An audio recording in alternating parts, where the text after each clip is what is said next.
Iki ya, ini menjawab request MPL. Nah, tak jawab, tak bikinkan video ini dengan catatan besok-besok tidak boleh tanya hal yang sama. Kudu wajib. Nek wis tak kayak iki, tak kasih ini, terus dicari, bukan tanya lagi. MPL itu, iki 4. Ya, wes, iki enak.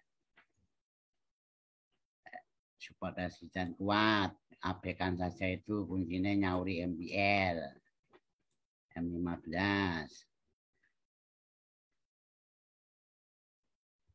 Oke. Mod bisa. Oke. Mana tadi? Nah, nih.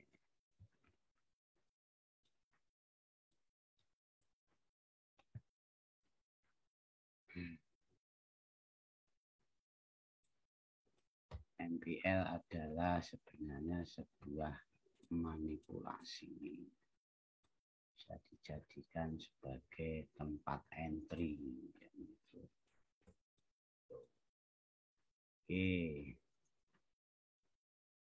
Ini dikatakan MPL, ini tandanya MPL atas itu bisa dikatakan ekstrimnya. Ini tanda iki.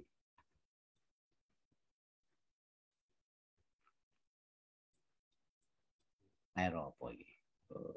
GBPNZD ini harga akan bereaksi di MPL. Ya tidak selalu bereaksi yang itu. Tidak ada yang pasti yang pasar wi. Nah,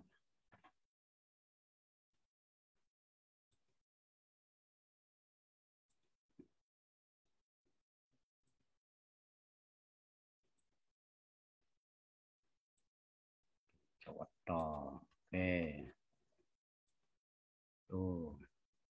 Terus bentuknya seperti apa iki? Nek tanya Pak Di. Di pencetok. Kayak kayak contoh tadi yang tak sampaikan. Resisten.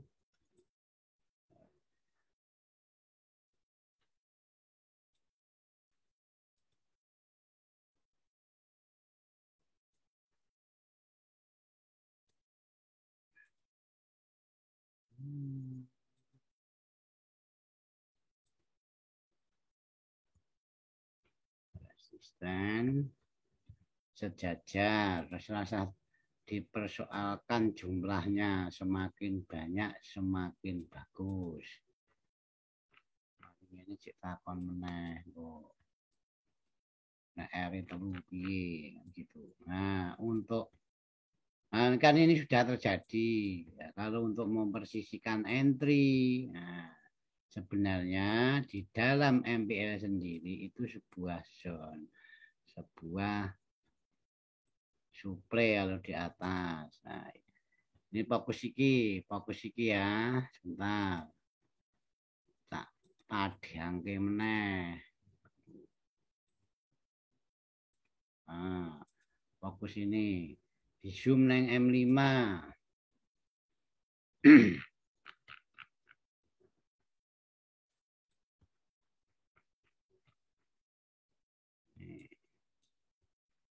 Jadi di dalam MPL itu sendiri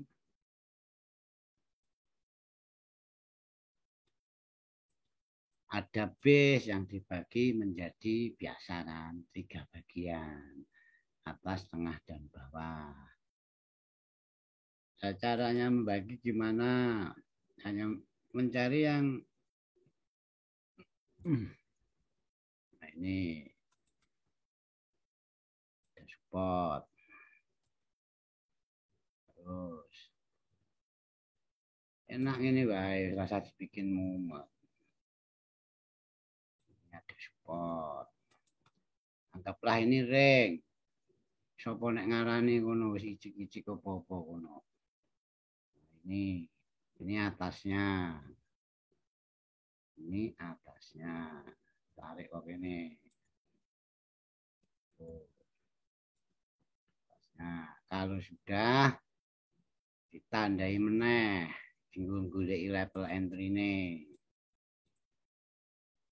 Warna lain. Oh, ini.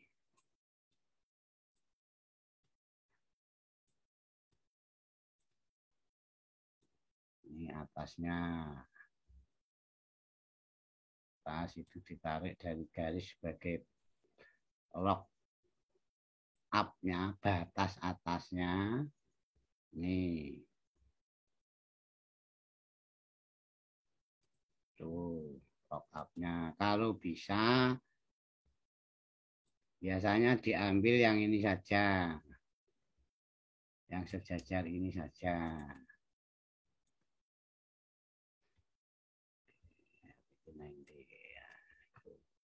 Jadi ini R tuh namanya level MPL-nya itu di atas itu ekstrimnya, bahasanya aku ngarani lock up-nya itu tandai situ dari R-nya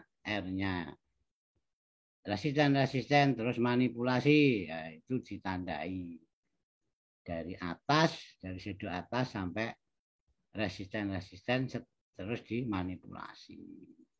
Tuh, terus bawahnya mana? Ini bawahnya break retrace, tandai lagi. Kan sebenarnya enak. Terus sebenarnya nggak perlu inilah. Terus level bawahnya yang break mana? Ini level bawahnya. Ini mungkin di zoom di TF yang lebih kecil. Nah, apa yang memastikan yang break yang mana tak? Yang break itu candle yang mana itu biasanya itu tak. Dan ternyata lemot. Nih. Ya. Ini yang break yang mana? Oh, ini bearisnya ini, merahnya ini. Yang ditandai ya merahnya tok ini dari shadow merahnya ke bodinya. Dan ini nah ini sudah diambil. Kalau sudah diambil ini buang. Kembali ke M15. Nah, kalau sudah di M15 dari zone yang MPL tadi kita tarik ke kanan. Coba direspon harga enggak si MPL itu. MPL itu bahasanya aku ngarani ya, tempat pembantaian. Nah, nih. Jadi bisa entry di dua level itu. Level yang nah ini dihapus. Ini jadi kan. Oh. Ganti warna biar jelas.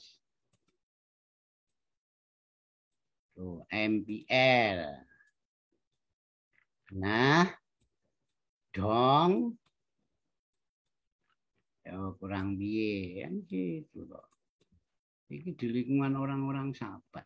Nah, itu. Ini dijenengi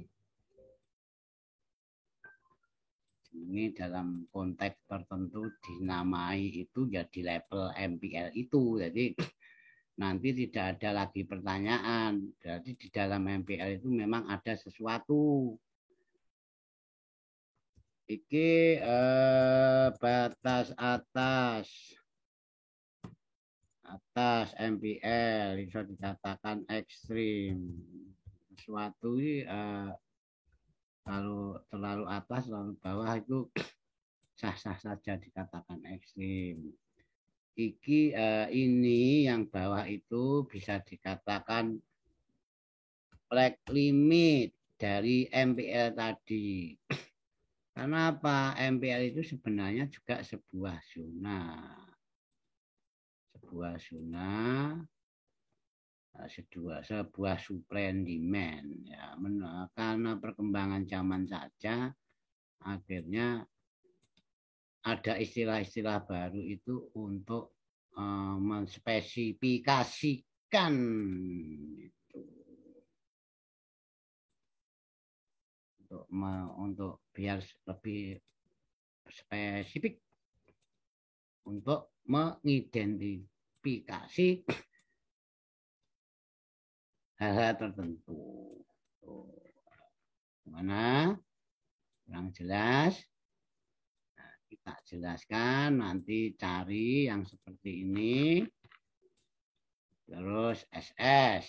Coba benar enggak? Nah, itu. Nah, ini. Nah, sekilas, inilah reaksi dari sebuah MPL. Nah, ya kan? Ini GTF M15 dan ini pun di TFA1 4 kalau lebih ke cari ini ya kudu harus ke konfirmasinya ke TF kecil, bukan berarti di TF besar nanti tanpa dikonfirmasi. Ini pun di TF M15 pun kita bedah masih ada batas atas ekstrim, batas bawah, dan tengah itu sebagai flag limitnya. Tuh. Bawah kenapa enggak ditandai? Karena sudah diambil, sudah ditusuk-tusuk-tusuk. Sudah dicuk-cuk-cuk. Itu. Nah, ini lebih anunya. Ada kan reaksinya? Taruhlah kita mau transaksi. Ya gini, kalau aku ketinggalan, misalkan harga masih gini-gini, MPL-nya ketangkep, ya sebenarnya yang lebih bagus ya di sini untuk ngejar RR itu lebih bagus. Tapi misalkan di sini di flag limitnya ini di bawah ini, misalkan di bibir bawahnya ini bisa, tapi biasanya tetap ambil yang bibir atas. Ini misalkan, oke, situ, SL-nya situ. Sekarang sudah 1:2. Harga sekarang sudah 1:2. Targetnya mana? Targetnya ya cari sini yang masih belum diambil. Ini misalkan ini sudah ini CP.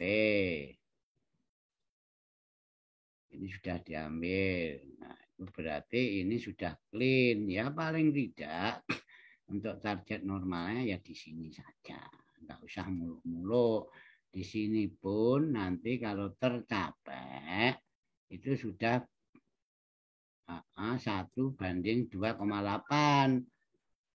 Tapi kalau kita dapat yang di atas, dalam arti kita memang kita transiknya di ekstrimnya atas nih, pas R-nya ini, R-nya MPL itu SL-nya bisa kecil. Ini hanya sekitar 30-an 5, targetnya sama, itu sudah 1:5. Nah, itu 1:5. Oke, itulah MPL. Terus skemanya gimana? Skemanya gini. Skemanya misalkan kalau nah ini skemanya ini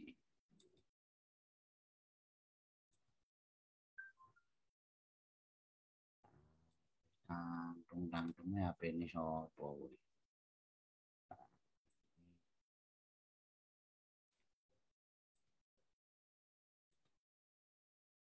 Sebenarnya nek ngomong rodok jeru MPL itu sebuah sebuah manipulasi seperti Quasimodo.